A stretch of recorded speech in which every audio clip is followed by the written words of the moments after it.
motorcycle music. Yeah, I thought I had like background music, and I'm like, okay, I gotta wait for that. All right, so as Josh said, I'm going to talk about masterminds.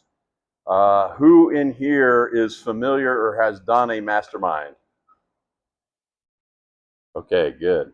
So about half of you. So you got a lot of people you can chat with afterward. I'm just kind of going to review what we think it is, what it can be, you know, and throw some ideas out there of what we can do. And I'm actually going to kick it off by starting it back up. I got a Belgian Golden Strong sign-up list here that I'll pass around to see if you're interested to get it going. So, yeah, it was the Gordon Strong Belgian style beer. I forgot that joke from last night. So, yeah, keep reminding me of all the good stuff. So, all right, let's jump into it. I don't want to take too long. I only got a couple slides. So what is it? All right, it's what we look at it as a small gathering of brewers who are looking to dive deeper into, say, a style, recipes, the processes, and then look at the variables associated with that and across the different brewers, and either try to minimize it or control certain ones or explore certain ones. So what do we mean? Yeah, share the hobby we love, right? So and I got to say, and ask these guys who have done it, it really does bring that small group together to talk about beer, the stuff we love in this homebrew club, right? It got me excited when we started doing these things, because that's what I want to do. I want to learn more about a style I haven't brewed, right? Let's sit down with some others and learn about that, and then dive into it, and then brew it, and then come back together and drink it, right? And try it out and see how it comes out, what we can improve later, etc. Right? So how do we go about doing it? Very rudimentary overview of how we do that. So like I said, I have a sign-up sheet here. What we do is try to assign a lead, in this case me, for the Belgian Gordon Strong. You choose a theme, and that's, for this one, it's a Belgian Golden Strong. The theme gets a little deeper, though, as you kind of dive into it. So like in the case of the Belgian Golden Strong, we want to all brew the same recipe, right? And so it minimizes that variable. And I'll talk about that in a little bit here as well. Then you set schedules, right? So what do I mean by that? So once we sign up, what do you do, right? We got to get together. We want to talk about the theme. We want to talk about the recipe. What variables do we want to minimize, etc. Then, and when we do that, that's the goals of the group. We also try to bring in samples. Like I'll bring some Duvel when we sit down and do the Belgian Golden Strong. We can bring a Delirium Tremens. We can bring other versions of Russian River, whatever we can get our hands on, right? Or even homebrews, and then talk about that. What do we like about it? What are we trying to emulate? What are we trying to get out of it? What's our goal? Gain consensus on those variables or minimizing the variables, and then of course brew it. So we go off and brew, and then you can also look at different ways of working your process as well. I'll get into that a little bit too. And then finally, come together and share and compare. So pretty basic, right? Makes sense. The hard part we've found is getting everybody together, synchronizing it, and doing all that fun stuff. So we're going to try to kick this off again. So here's that example of the Belgian Golden Strong. We've done this once before. This was actually our first one we did as a mastermind. Back in the day, we had on my first slide, you saw John Landryman and his saintly garb there. It was his recipe we took, and we all brewed it. Was it 6 years ago, Dave? Yeah. So, and then we all found that we were overachievers. Our high efficiency was too high. It was too fusel. We put too much sugar in it. We had a good time with that. So it was lesson learned, but it was good. So, like I said, for this case, in the Belgian Golden Strong case, we want to have everybody brew the same recipe.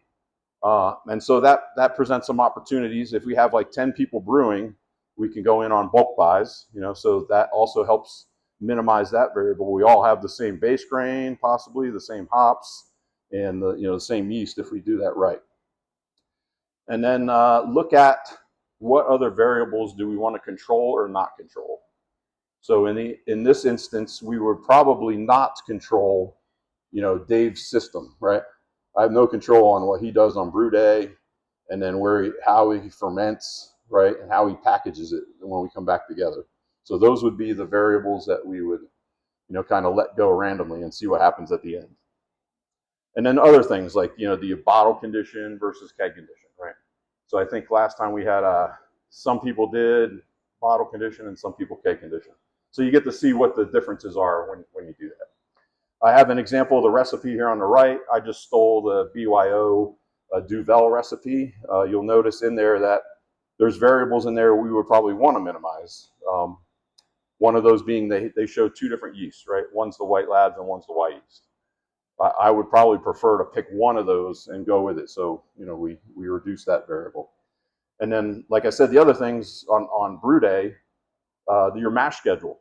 Do we all want to do the same thing? In this instance, they have like a 131 degree rest before that you go into your sack rest and all that other stuff. So, we talk about that when we come together the first day. Is that what we want to do? Or is that something we would just leave as a variable, moving forward? So that's basically one example here. Any questions while we're at it? No, good. Pretty obvious stuff, right? So a couple other examples that we've done in the past. One is we actually did multiple recipes. So Dave got us together to do Irish stouts, and he had two recipes. One was basically, I think, a Murphy's, and one was a Guinness, right? And so we got to choose between the crowd who was brewing what. And so that made it fun. So when we came back together, we got to see what were those differences. And then my third example here, we did a smash beer with everyone using a different hop along the way. And that was great too. So we got to explore all these different hops with the same base malt and just see what the characteristics of those are. So then you learn about those hops. Do I want to use them later? Where would they fit later in my recipes, etc. So those are just a couple of other examples. And then I mentioned the schedule piece. So I just wanted to give a sample of, kind of the thinking you use when you put together a mastermind. So today we're signing up for the Belgian Golden Strong.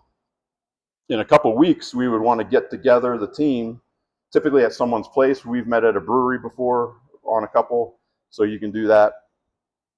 As long as they let you bring in, you can bring in commercial samples and stuff like that. If not, then you just work through that, right? Discuss the goals of the group, as I mentioned. That's the big one. What are you trying to accomplish? Come to consensus on the recipe and the minimization of variables, or whatever variables you want to control. And then choose a date to brew. This is another hard part, right? You got to get everybody synced up on when to brew. So we usually look at a window, maybe a couple weeks, depending on what the style is, of course. You might want to, reduce that or open the window. So in this case, my example is 8 to 22 August we brew. And that should give you enough time to get through all the fermentation, let it settle out. If you do a secondary, whatever you do, I don't, but then, let that rest up and then come back, or bottle condition, like I said earlier, and then come back together, do the sampling, take notes, compare, judge. And then just some other thoughts there, you don't have to brew on your own.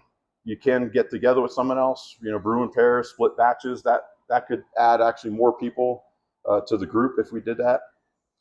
We've done blind tastings, which was my favorite at the end, where we had, the brewers not know which beers were coming at them. And so we would taste them, sample them, and then give our kind of honest critique on that. I really enjoyed that part. You could do food pairings. I know we've gotten together, was a beer to guard, and I know we just kind of drank everything and ate everything at, was at Gary's house, right? Or Mike's house. So there's other things you can do. And then what we want to do in the end is share those findings with others in the club, So don't just keep it to the little group. Let's bring it back. Denny's actually going to help with this last part by sharing resources on our website. So we're going to have the sign-up sheets, the templates, those kind of things out there that you can go and grab and get started. And then in the end, we can summarize our results and post them back up on the page if we're so motivated to do so. So that's it. Pretty simple, I think, right? But just wanted to get that out there to those who weren't aware of that. I think it's a great opportunity. It's a lot of fun. So I'll have the sign-up sheet if you want to do the Belgian Golden Strong, and I'll take any questions. F Nord.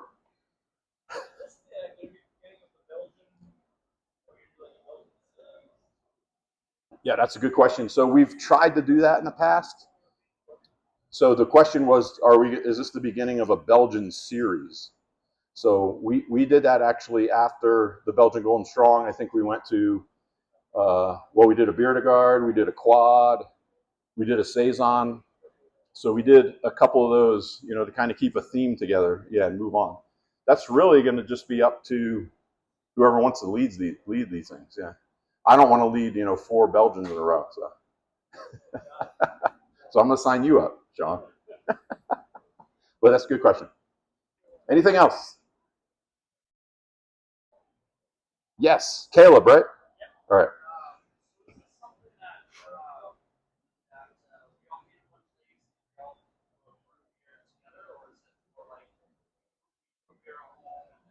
Yeah, another good question. So you meet up together initially, like I said, to do the planning, and then we've done both. I'll say we've gotten several of us together and brewed together on a specific day, and did the whatever the goal was, the recipe. In this case, we went over to Dave's house, and there I think we're 4 of us brewing, right?